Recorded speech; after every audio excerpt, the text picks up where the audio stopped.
Le parfum séduit, charme et réenchante notre vie. Mais n'aurait-il pas des secrets à nous révéler ? Créée à l'occasion de la Journée mondiale du parfum, cette série de podcasts, Le parfum, des métiers, une passion, décline ses épisodes comme une visite guidée des coulisses de la parfumerie. Qu'ils soient experts de matières premières, évaluateurs, verriers, parfumeurs, apprentis parfumeurs, ces femmes et ces hommes passionnés représentent les maillons de la filière parfum. Ils vont vous raconter les secrets de leur métier. Ce podcast est produit par la Fragrance Foundation France, un acteur engagé au service des talents de l'industrie du parfum.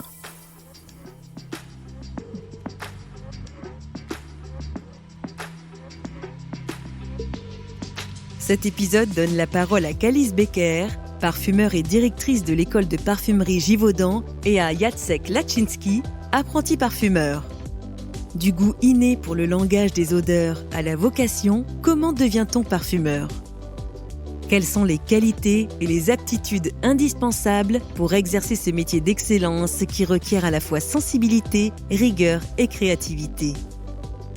Lors de ce passionnant échange entre maîtres et apprentis parfumeurs, nous comprendrons mieux le rôle primordial de la transmission de ce savoir-faire si particulier.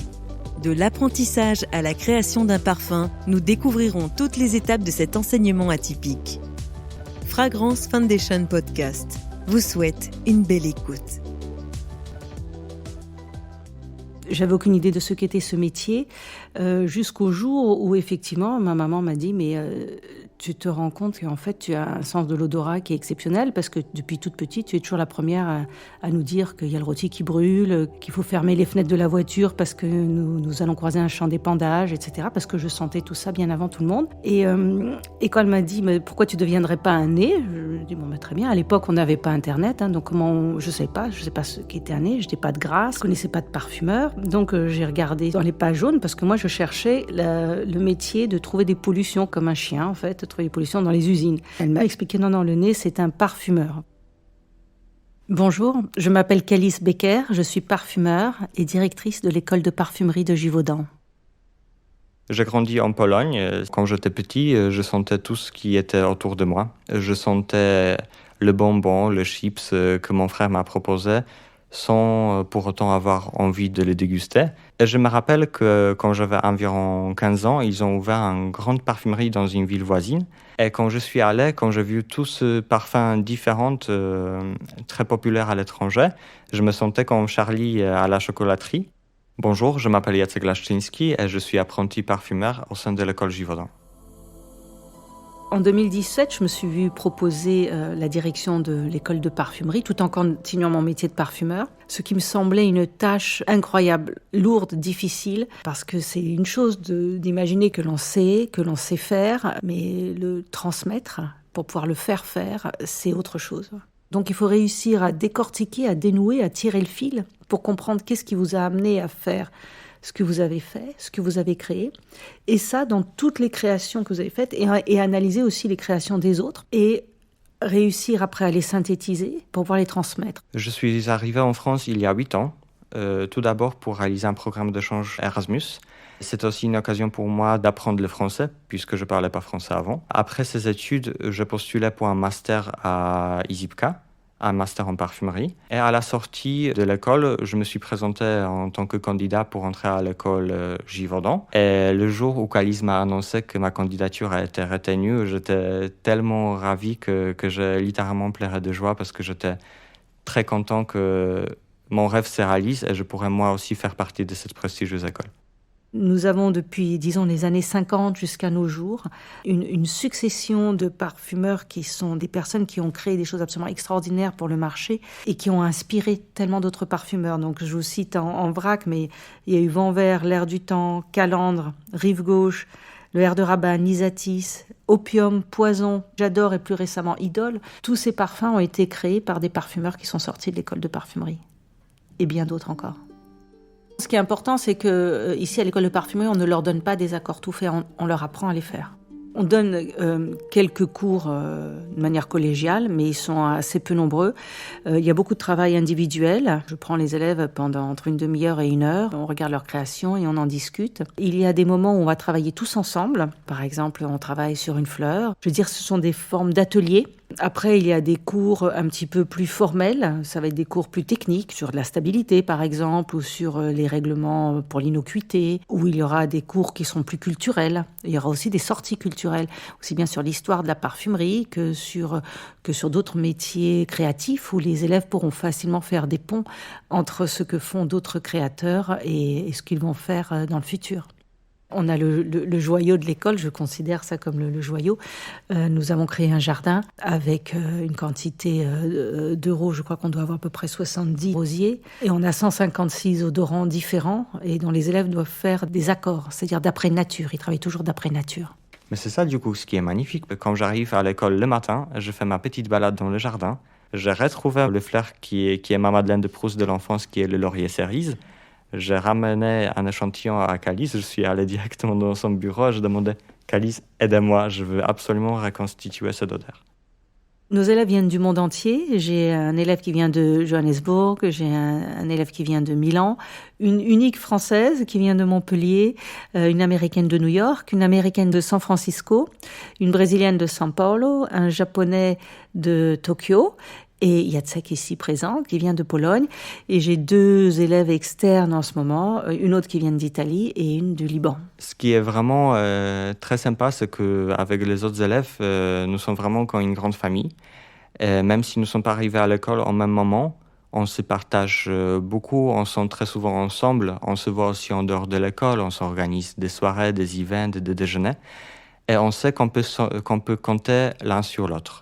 Alors, cette école peut être considérée comme étant très élitiste, puisque nous avons en moyenne 2500 candidats pour 2,5 personnes que l'on va retenir comme apprentis parfumeurs, ça fait du 1 pour 1000. Donc c'est très difficile d'y entrer. Une fois qu'on y est entré, chez Givaudan, on est quand même assuré d'avoir une carrière, puisque vous êtes embauché. Après 4 ans de formation, donc 3 ans vraiment à l'école, 4e année avec un mentor, et vous allez être junior parfumeur. Au bout de ces 4 ans, vous avez la chance après d'avoir une carrière en fait.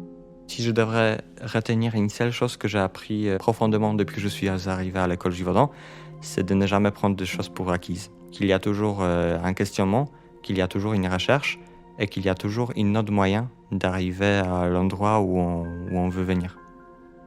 Pour moi, le plus important, c'est de sentir que les élèves sortent de l'école d'abord équipés, qu'ils ont la boîte à outils nécessaire pour pouvoir exercer leur métier, qu'ils comprennent ou qu'ils aient compris que finalement ce qui va compter, ça va être le chemin, d'être heureux pendant tout le processus et de ne pas avoir une tension vers la réussite, parce que ça peut les rendre malheureux, et un parfumeur heureux fait des beaux parfums. Et pour cela, il faut que le futur parfumeur ou l'élève ait vraiment les 2 pieds bien sur terre et qu'il comprenne vraiment pourquoi il fait ce qu'il fait, pour l'amour de la création des parfums.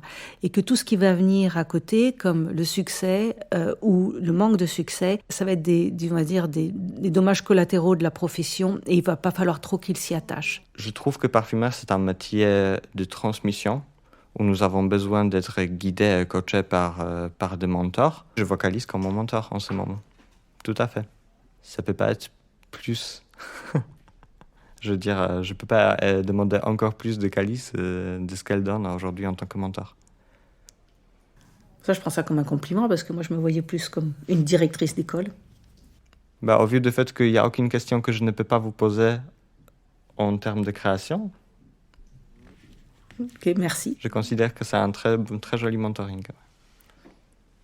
Moi, je ne me considère pas comme étant le standard à atteindre.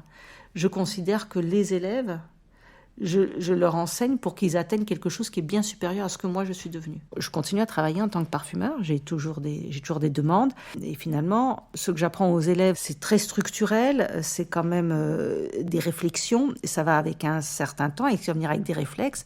Mais malheureusement, moi, quand je fais mes parfums, il m'arrive que mes réflexes anciens reviennent plus vite que les réflexions que moi-même j'apprends aux élèves. Alors, je travaille avec mes réflexes, c'est toujours très efficace, il n'y a aucun problème. Mais quand je me pose et je me dis, tiens, comment est-ce que je suis en train de l'apprendre à mes élèves ? Et là, soudainement, même si c'est plus difficile pour moi, parce que j'ai l'impression de me forcer presque dans une autre méthode, un autre langage, mais ce que je fais du coup a une autre dimension. Si je devais conclure en un mot, je dirais la reconnaissance. puisque je suis extrêmement reconnaissant auprès de la société Givaudan qu'elle m'a donné la chance de devenir élève parfumeur au sein de cette belle société. Et puisque j'ai une conscience que la société qui existe sur le marché depuis 250 ans a un énorme héritage dans lequel on peut trouver beaucoup de grands classiques du marché qu'on peut étudier pendant nos études à l'école. Et on a également accès à beaucoup d'apprentissage approfondi concernant toutes ces belles créations sur lesquelles on peut poser toutes les questions qui nous intéressent. Alors, si je devais résumer les élèves de l'école de parfumerie en un mot, je dirais juste l'admiration. L'admiration que j'ai pour eux.